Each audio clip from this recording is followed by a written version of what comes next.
Sifat-sifat wajib Allah. Sifat-sifat wajibnya Allah Ta'ala 20 yang hafal dapat pahala.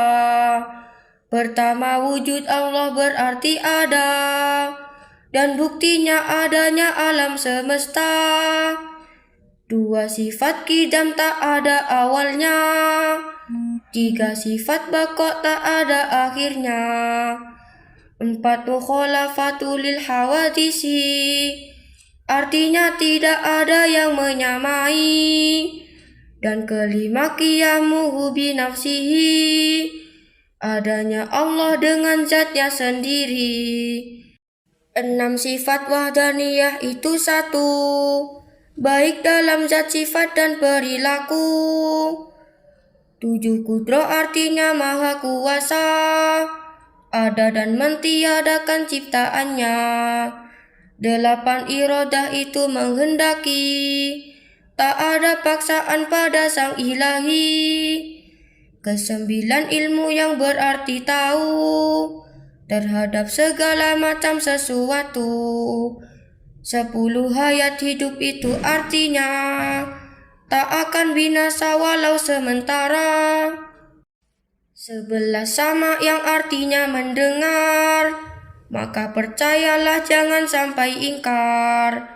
12, basar melihat artinya walau sesuatu yang tak kasat mata.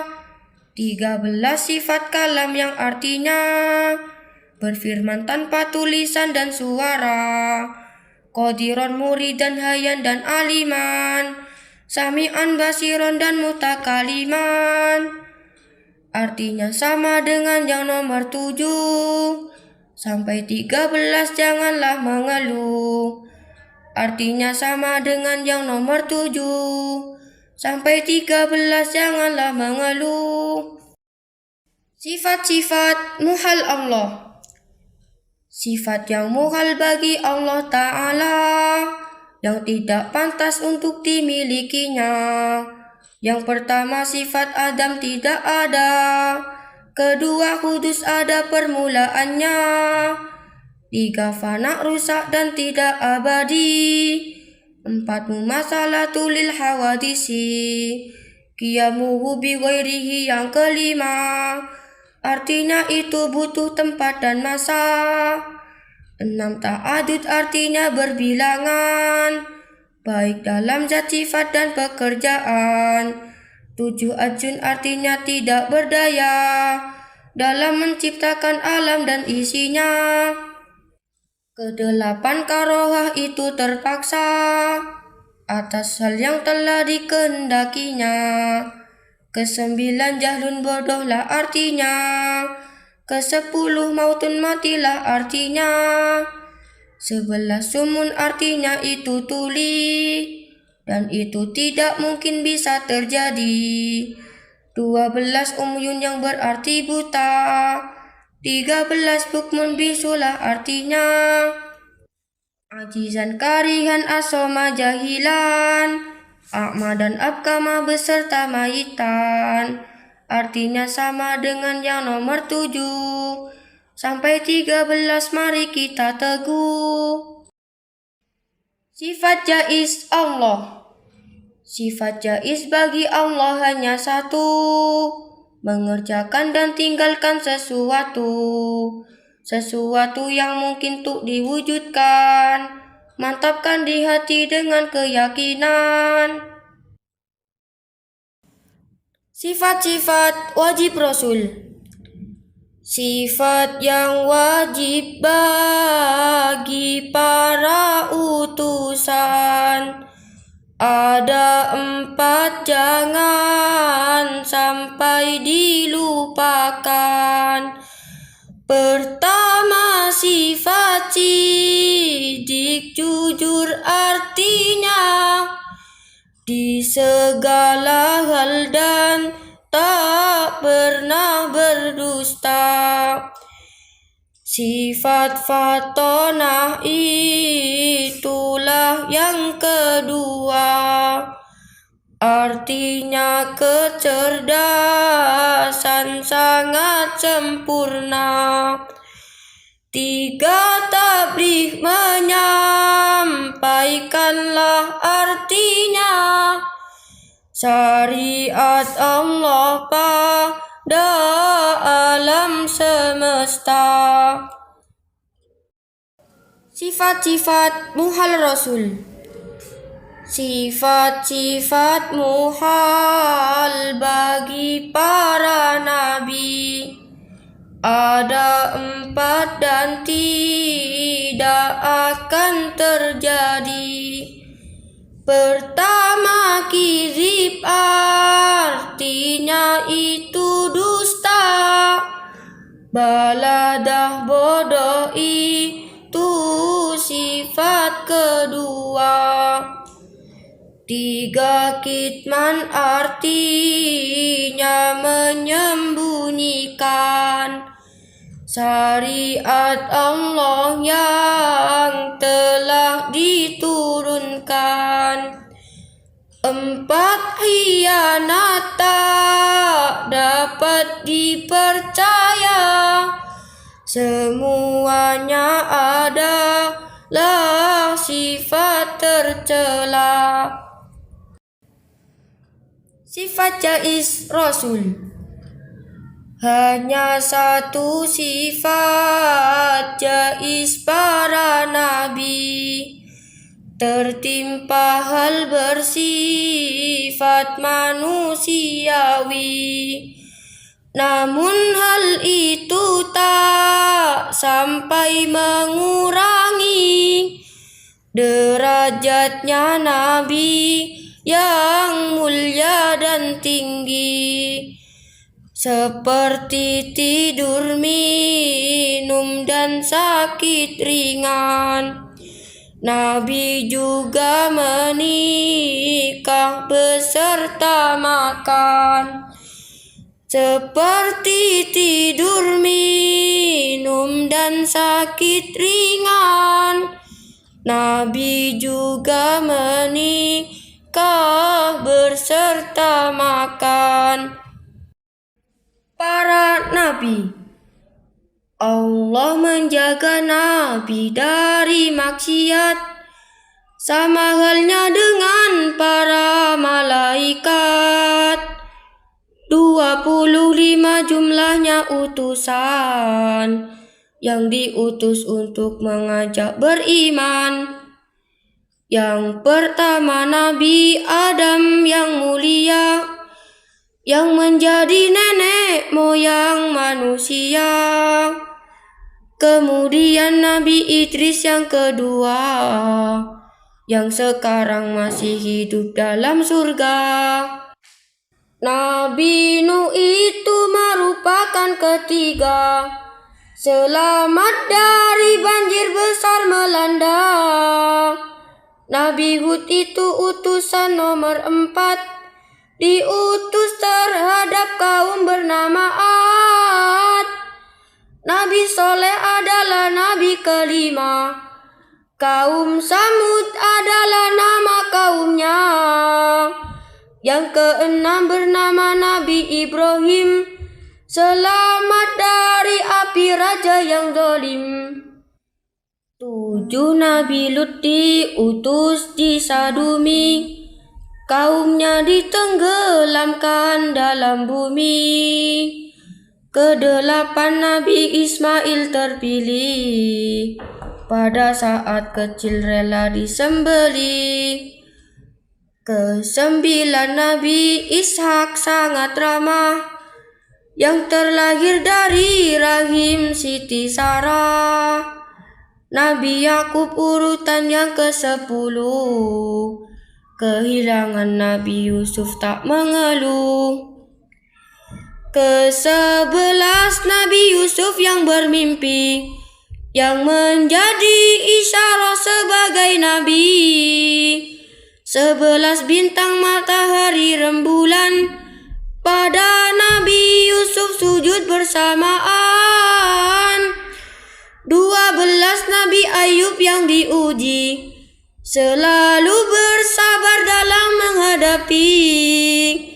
Nabi Syuaib urutan ke-13, Madyan kaumnya disiksa siksa api panas.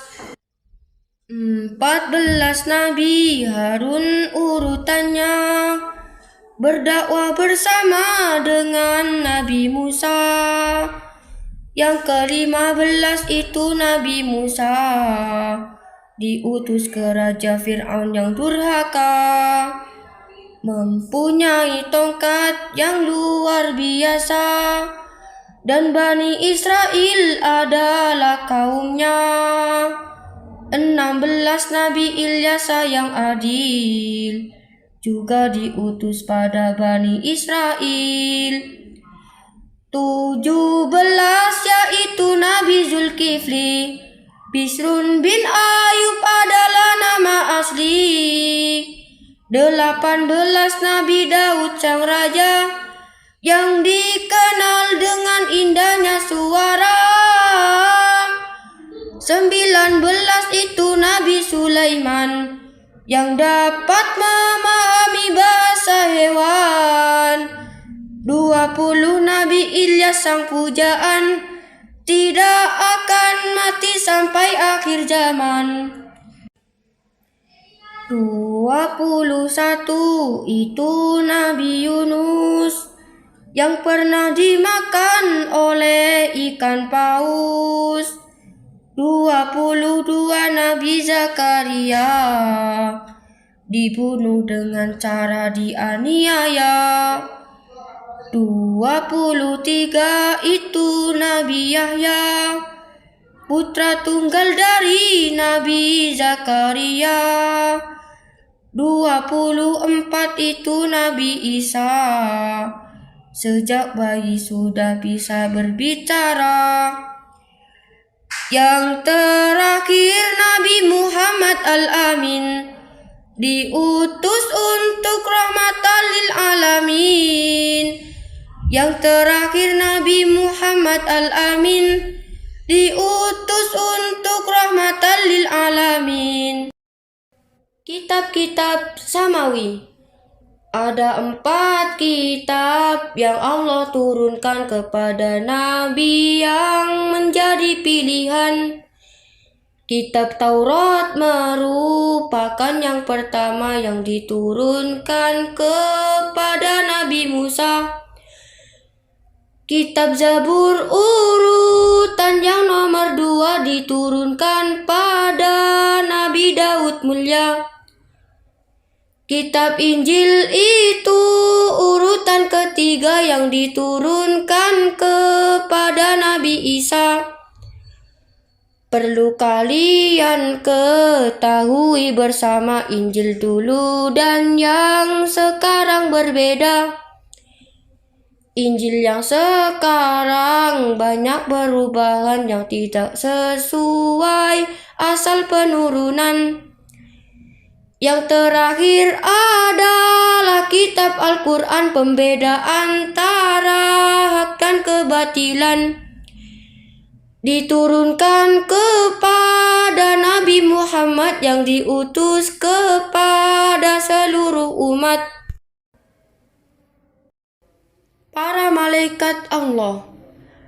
Malaikat asalnya dari cahaya dan tak akan pernah melakukan dosa. Malaikat yang wajib diketahui jumlahnya ada 10 itu pasti. Malaikat Jibril menyampaikan wahyu dari Allah kepada orang tertentu. Mikail tugasnya menurunkan hujan, memberikan rizki, menjaga lautan. Malaikat Israfil itu ketiga, bertugas untuk meniup sangkakala. Tiupan pertama untuk mematikan, tiupan kedua untuk membangkitkan. Israel tugasnya yang mencabut nyawa, Mungkar Nakir dalam kuburan bertanya. Rokib catat amal baik manusia, malaikat Atid mencatat buruknya. Malaikat Malik menjaga neraka, malaikat Ridwan menjaga di surga. Hari akhir, di antara yang wajib kita tanamkan adanya hidup setelah kematian. Pada alam barzakh kita wajib iman, yaitu alam sebelum kebangkitan. Dua malaikat akan mendatangi dan bertanya terhadap orang yang mati. Kenikmatan didapatkan orang taat dan siksaan untuk orang yang maksiat. Dan semua manusia dibangkitkan di padang mahsyar, mereka dikumpulkan. Di saat semua orang kebingungan dan syafaatnya Nabi yang diharapkan. Tak ada yang luput dari penghisaban amal baik buruk di atas timbangan. Semua akan melewati jembatan di atas jahanam, sangat menakutkan. Yang beriman bisa lewat dengan cepat, ibaratkan cahaya sambaran kilat. Orang kafir tak akan bisa melangkah dan jatuh ke neraka yang paling bawah. Orang yang selamat akan masuk surga, di dalamnya terdapat nikmat yang nyata. Kemudian dahsyatnya siksa neraka hanya khusus bagi orang yang celaka. Semua mukmin pasti punya harapan selama di hati masih ada iman. Namun untuk orang kafir dikekalkan di neraka dan tidak ada ampunan. Urutan sahabat yang mulia.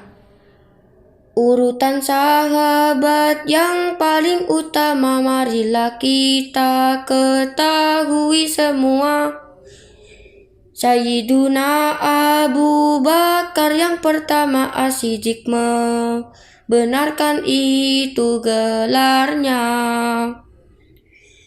Umar Al-Faruq urutan yang kedua, Utsman bin Affan urutan yang ketiga.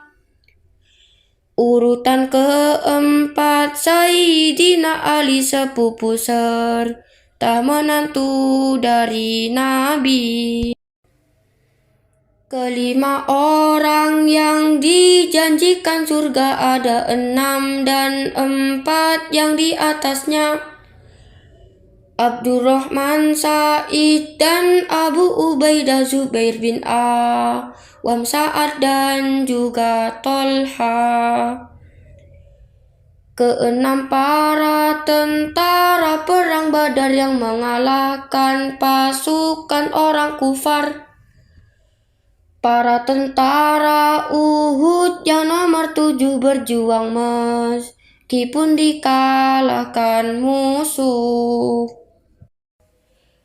8 orang yang ikut perjanjian yang masyhur dengan nama Baiatur Ridwan.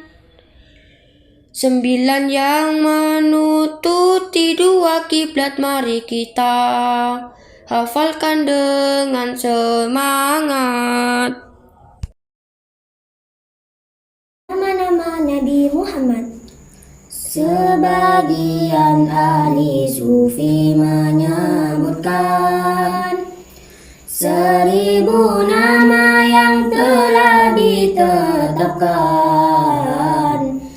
Di antaranya Al-Fatih dan Abdullah, Yasin, Syahid dan juga Nabiur Rahmah. Ummi mubashiran rahiman nadiran, Rauf mudzakiran sirajan muniran. Di dalam Al-Quran disebut Muhammad, di dalam kitab Injil disebut Ahmad, di dalam kitab Taurat disebut Wahid, dan juga disebut dengan nama Ahid. Penduduk surga menyebut Abdul Karim, jin menyebutkannya dengan Abdul Rahim. Ahli neraka menyebut Abdul Jabbar, setan menyebutnya dengan Abdul Qahar. Penduduk Arasy menyebut Abdul Hamid, malaikat menyebutnya Abdul Majid. Dari sekian nama yang dimiliki, merupakan sifat Nabi yang terpuji, dan tidak ada yang lebih istimewa dari dua nama penghalang neraka, yaitu nama yang disebut Muhammad, juga nama yang disebut dengan Ahmad. Sedangkan kunyahnya Nabi ada dua, Abul Qasim, Abu Ibrahim namanya. Nasab Rasulullah dari jalur ayah. Leluhur Nabi terpuji serta suci, dari zina kufur syirik yang dicaci, dari jihad ayah nasab Rasulullah, putra tunggal dari Sidina Abdullah bin Sayyid Abdul Muttalib yang bernama Syaibatul Hamdi tokoh Quraisy ternama, bin Sayyid Hashim yakni Amru Mulia,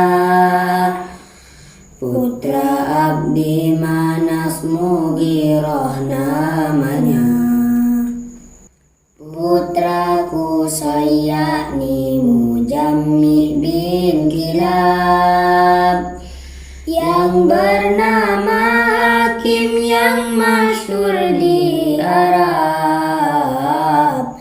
bin Murrah bin Ka'ab bin Lu'ay bin Ghalib, bin Fihr yang bernama Quraisy yang ajib, bin Malik bin Nador bin Sayyid Kinana, putra Khuzaimah, putra Sayyid Mutrika,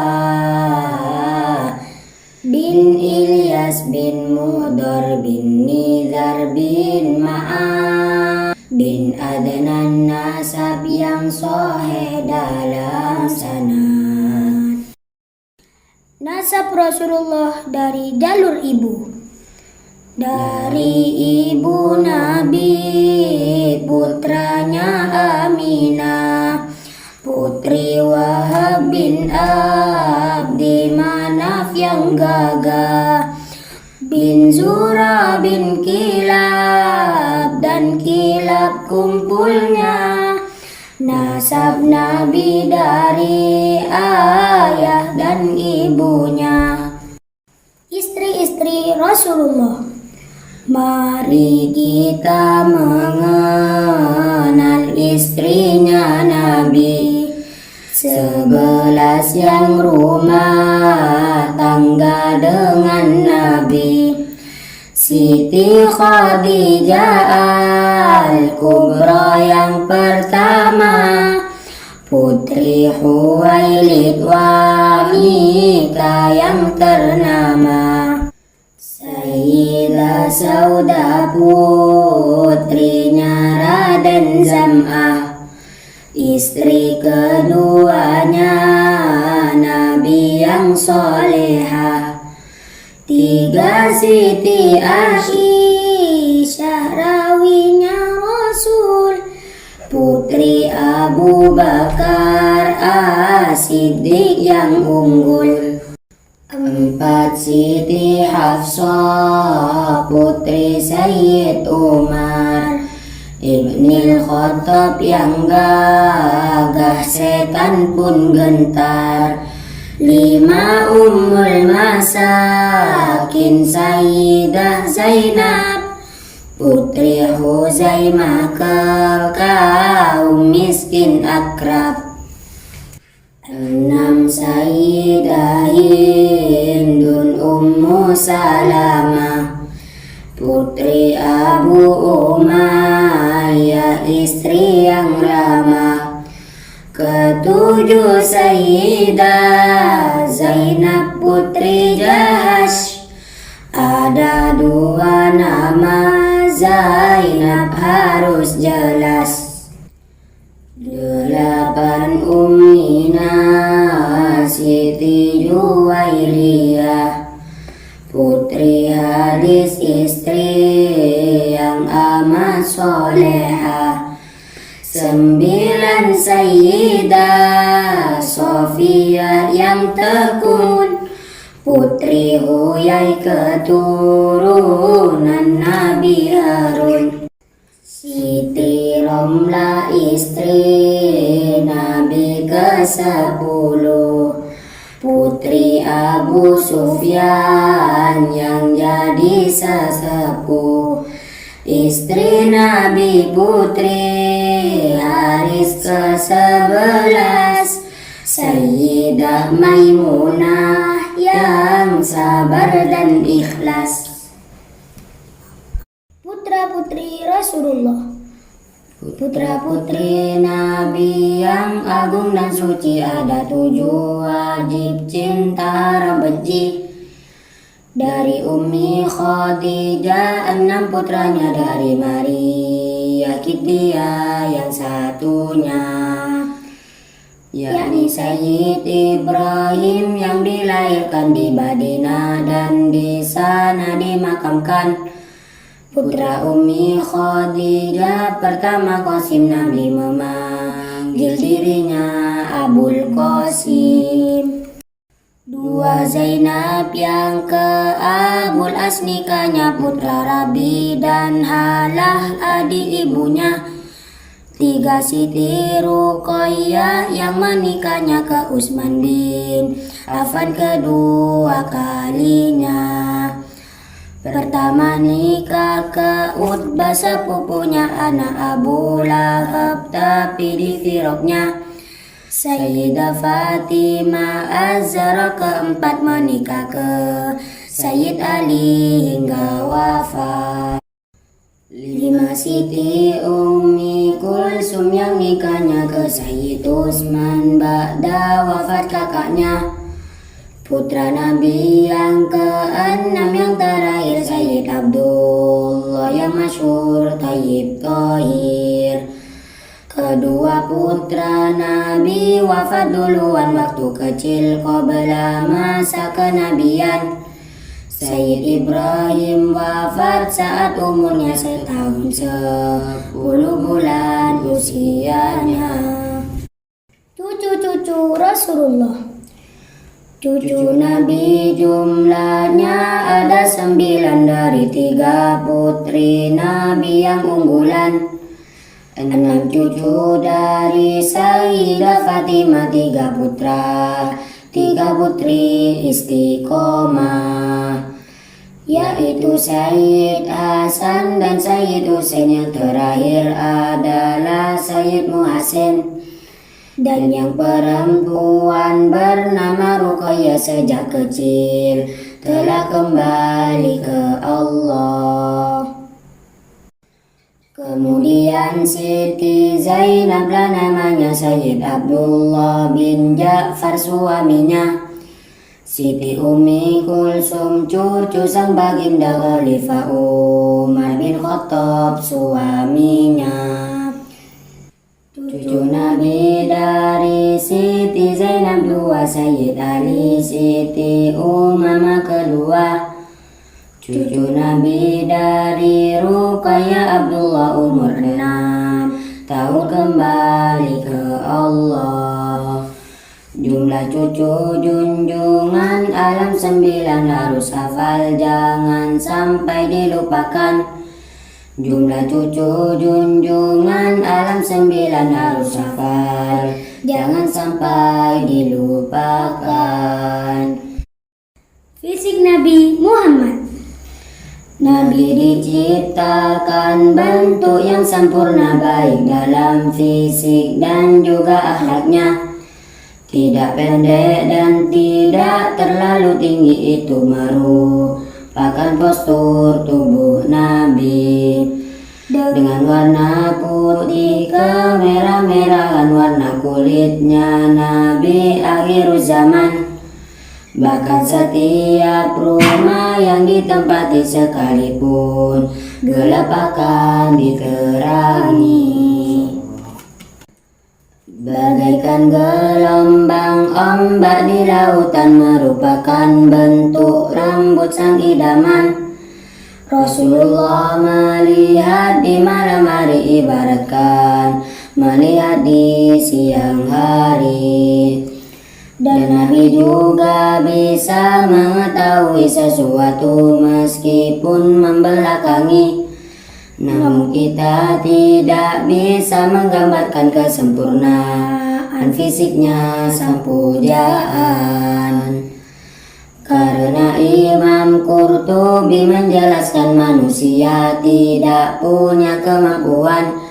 Karena Imam Qurtubi menjelaskan manusia tidak punya kemampuan. Aksesoris Nabi Muhammad. Nabi senang terhadap wangi-wangian, di antaranya misik beserta roihan. Nabi juga menyukai kerapian, terbukti di dalam tiap keadaan. Gamis, izar, selendang dan juga surban serta kopiah selalu Nabi kenakan. Bahan cincinnya Nabi merah Habasyah, bertuliskan Muhammadun Rasulullah. Yang dipakai di tangan sebelah kanan berdasarkan riwayat yang dibenarkan. Di antara cara berhiasnya Nabi, bercala dipakai tiap malam hari. Tiap mata dioleskan 3 kali, kemanfaatannya pun sudah terbukti. Di antaranya mata menjadi kuat dan bulu mata akhirnya jadi sehat. Cara tidur Nabi. Sebelum tidur Nabi baca basmalah, juga tasbih takbir beserta hamdalah. Menyiapkan siwak di dekat kepala, suci dari hadas selalu dijaga. Tidurnya Nabi itu di awal malam, bangunnya Nabi di sepertiga malam. Merebahkan lambung yang sebelah kanan dengan berdoa disertai wiridan. Berbantalkan telapak tangan yang kanan, beralaskan bumi yang jadi pijakan. Bersiwak dan berwudu dengan sempurna, menjadi kebiasaan Nabi kita. Cara makan Nabi Muhammad. Sebelum makan Nabi baca basmalah, harapan bisa mendapatkan barokah. Nabi makan menggunakan 3 jari, membersihkan tangan dengan dibasuhi. Cara Rasulullah mengunyah makanan hingga lembut setiap kali suapan. Sebelum kenyang Nabi berhenti makan, menjilat sisa makanan yang di tangan. Makanan panas selalu dihindari, dan Nabi tidak suka makan sendiri. Sebab banyak tangan membuat barokah, membasuh tangan sebelum dan sesudah. Diakhiri dengan doa dan harapan agar makanannya bisa menguatkan untuk beribadah penuh ketaatan. Ayo kita jadikan suri tauladan. Cara duduk yang biasa dilakukan oleh baginda Nabi ketika makan, ibaratkan duduknya orang yang sholat ketika melakukan awal tahiyat. Cara minum Nabi.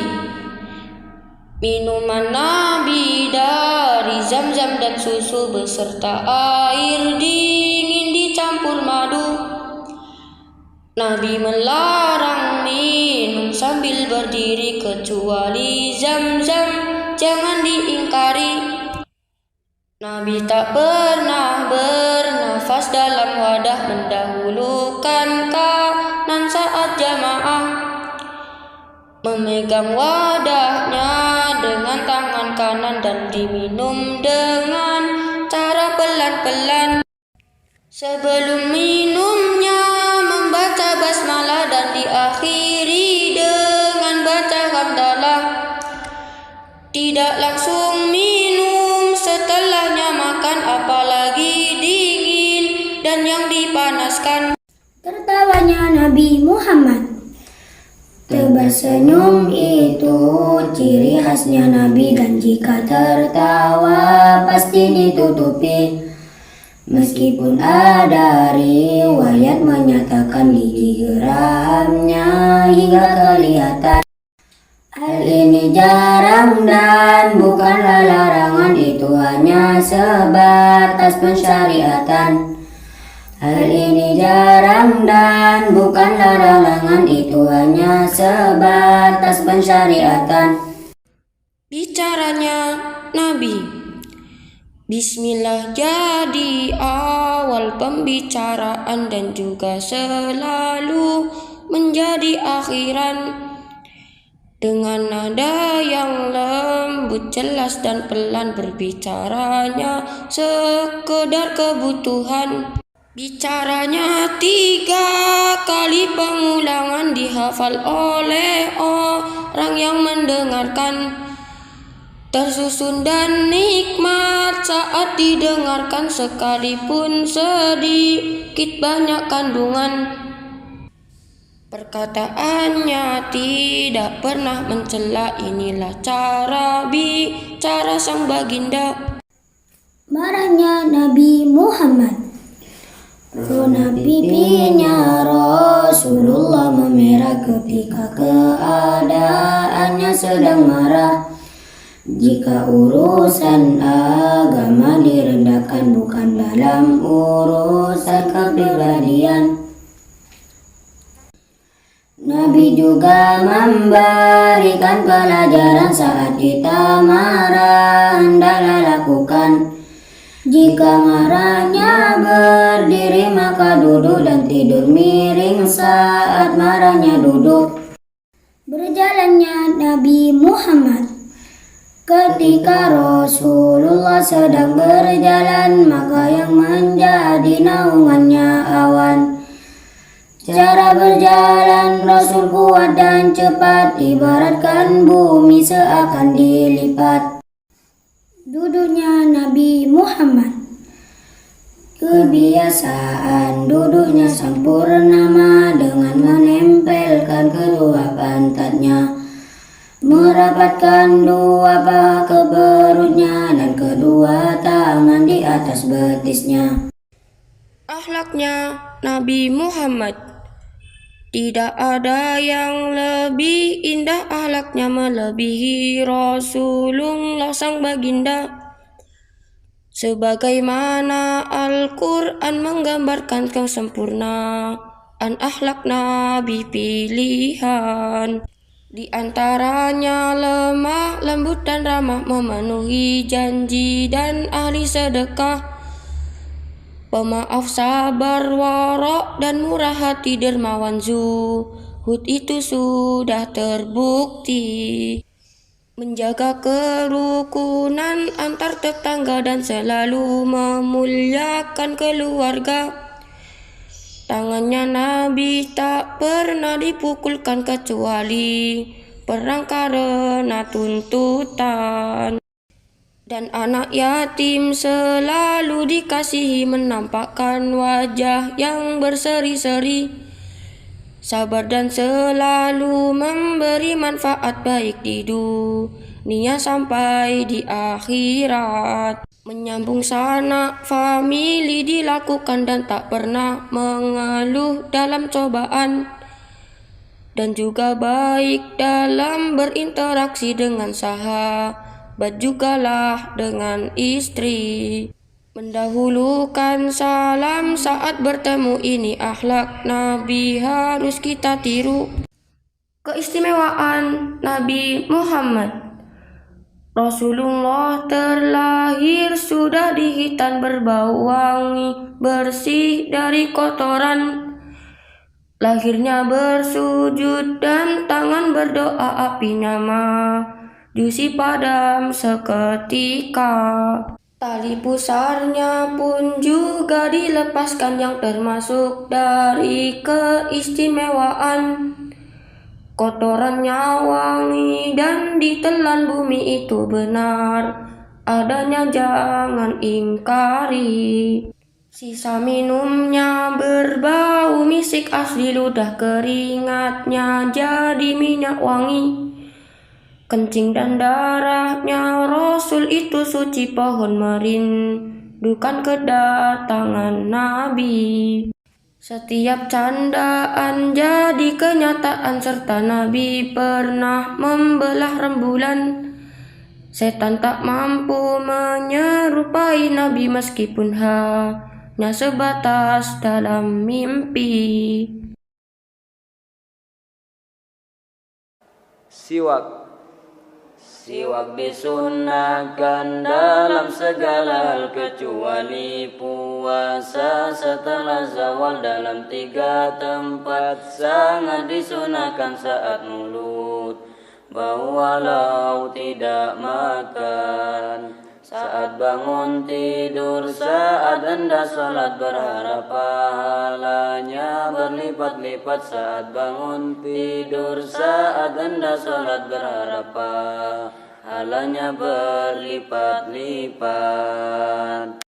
Fardunya wudu.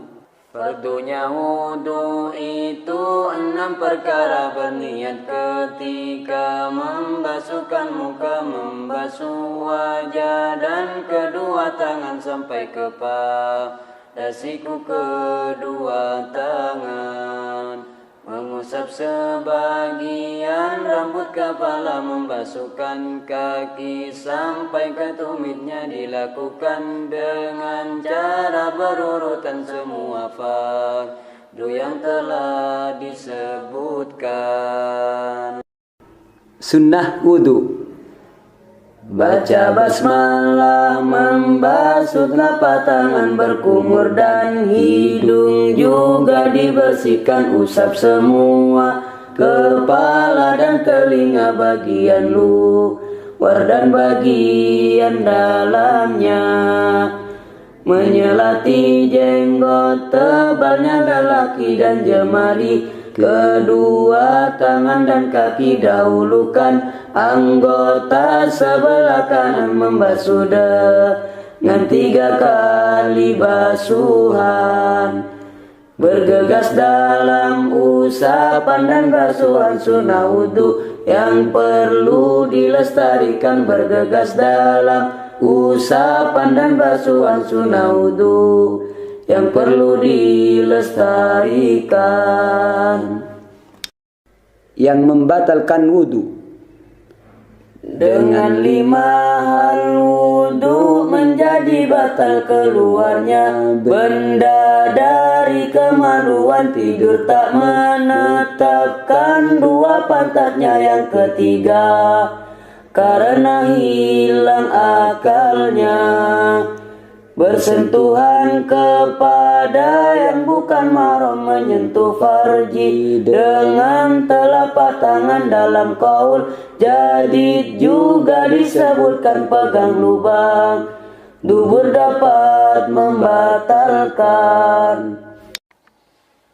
Yang mewajibkan mandi. 6 perkara yang mewajibkan mandi, 3 untuk wanita dan laki-laki, yakni keluar mani dan bersenggama, dan juga karena meninggal dunia. 3 hanya khusus untuk perempuan, yaitu haid, nifas, serta melahirkan. 3 hanya khusus untuk perempuan, yaitu haid, nifas, serta melahirkan.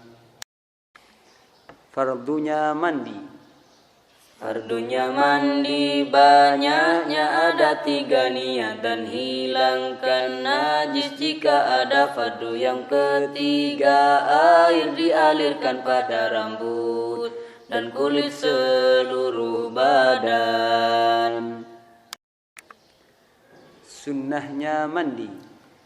5 perkara sunnahnya mandi, baca basmalah wudu sebelum mandi, menggosokkan tangan ke seluruh badan cepat-cepat dan dahulukan yang kanan. Bab najasah. Sesuatu yang keluar dari farji semuanya najis kecuali mani. Wajib hukumnya mensucikan kotoran. Kencing bayi cukup sekali siraman. Demikian jika bayi laki-laki yang tak pernah makan kecuali ASI najis dimaafkan oleh syarak darah nana jika keluar tak banyak, dan bangkai yang darahnya tidak mengalir jika terjatuh masuk ke dalam air. Semua hewan itu hukumnya suci kecuali berupa anjing dan babi, dan yang terlahir dari anjing dan babi dan peranakannya dengan hewan suci. Bangkai najis kecuali jasad orang dan bangkai ikan serta bangkai belalang. Cara menyucikan najis. Khamar yang sudah berubah jadi cuka dengan sendirinya disuci hukumnya, tapi jika dengan memasukkan benda maka khamarnya tidak suci hukumnya. Wadah yang dijilat oleh anjing babi harus dibasuh sebanyak 7 kali. Salah satu basuhan yang 7 kali harus dicampur dengan debu yang suci. Adapun najis selain anjing babi maka cukup basuh dengan 1 kali. Caranya dengan menuangkannya air, bukan dengan dicelup celupkan pada air. Tapi basuhan sebanyak 3 kali lebih baik daripada 1 kali. Tapi basuhan sebanyak 3 kali lebih baik daripada 1 kali. Syarat wajib sholat dan macam sholat sunnah. Syarat wajib sholat itu ada 3. Islam balik dan juga sehat akalnya. Sholat sunnah itu ada 5. Sholat Idul Fitri, sholat Idul Adha, sholat istisqa yakni memohon hujan, sholat gerhana matahari dan bulan. Sholat sunnah yang ikut pada fardunya 17 rakaat itu banyaknya. Sebelum subuh sholat 2 rakaat, sebelum zuhur sholat 4 rakaat, setelah zuhur sholat 2 rakaat, sebelum asar sholat 4 rakaat, setelah maghrib sholat 2 rakaat, setelah isya sholat 3 rakaat. 1 rakaatnya untuk sholat witir, 1 rakaat paling sedikit witir. Sholat sunnah yang muakkad 3 macam, sholat tarawih, duha dan sholat malam. Sholat sunnah yang muakkad 3 macam, sholat tarawih, duha dan sholat malam. Syarat sebelum sholat. Sebelum sholat lakukan 5 syarat. Badannya suci dari najis dan hadas, menutup aurat dengan pakaian suci. Ketiga, berdiri di tempat yang suci. Keempat, mengetahui waktu sholat. Syarat kelima, menghadap pada kiblat. 2 hal boleh tidak menghadap kiblat: saat sholat khauf karena darurat, dan sholat sunnah di atas kendaraan pada saat melakukan perjalanan, dan sholat sunnah di atas kendaraan pada saat melakukan perjalanan. Rukun sholat. 18 jumlah rukunnya sholat. Yang pertama, hatinya harus berniat, kemudian berdiri selagi bisa. Takbiratul ihram sebagai pembuka. Baca Fatihah tak boleh diterjemah, dan basmalah termasuk ayat Fatihah. Ruku, i'tidal beserta tumakninah, lalu sujud disertai tumakninah. Duduk pemisah antara sujud 2 dengan tumakninah, jangan lama-lama.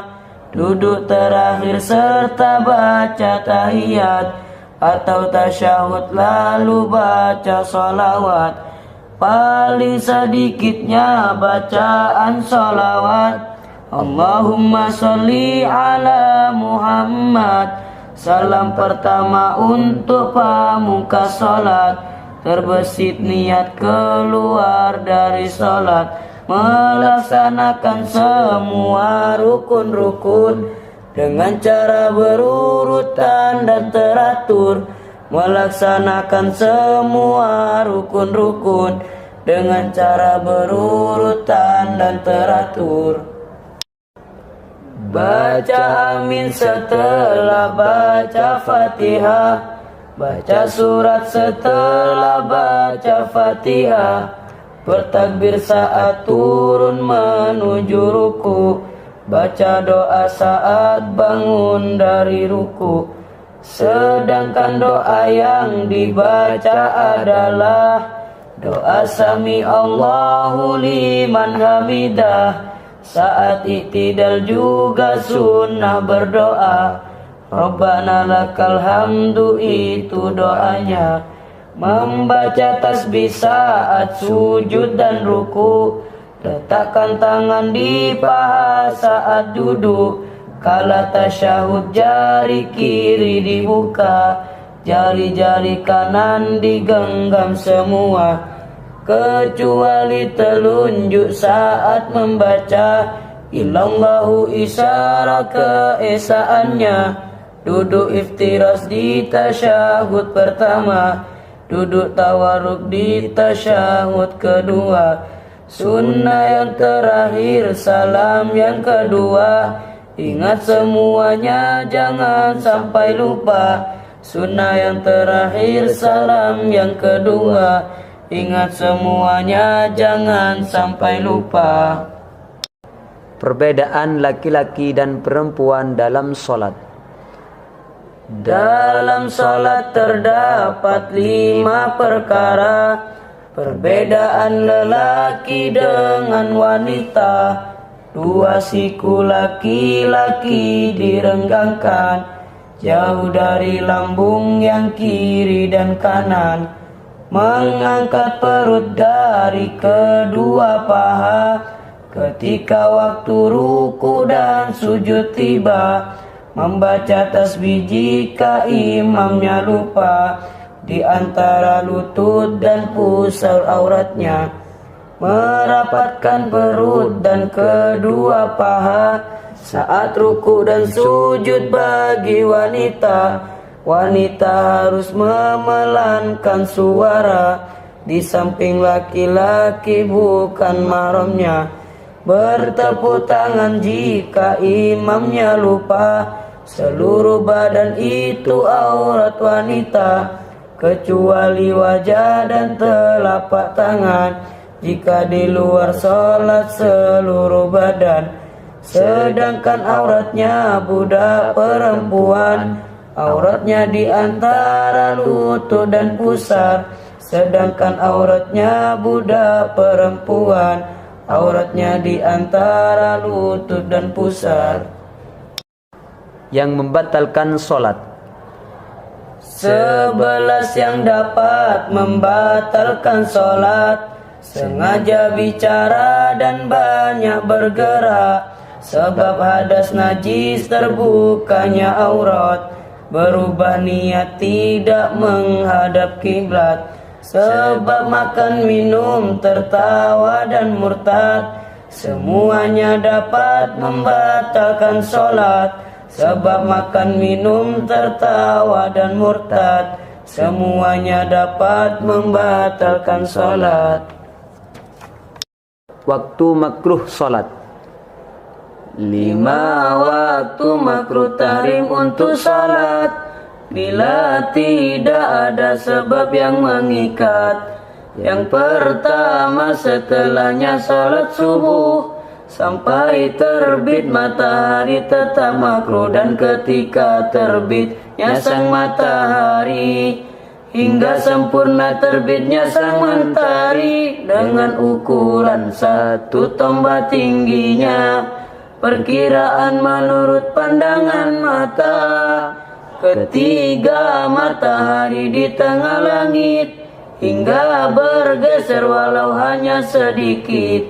Dan usai sholat asar menjelang malam hingga matahari menjadi terbenam. Kelima saat matahari terbenam hingga matahari sempurna terbenam. Kelima saat matahari terbenam hingga matahari sempurna terbenam.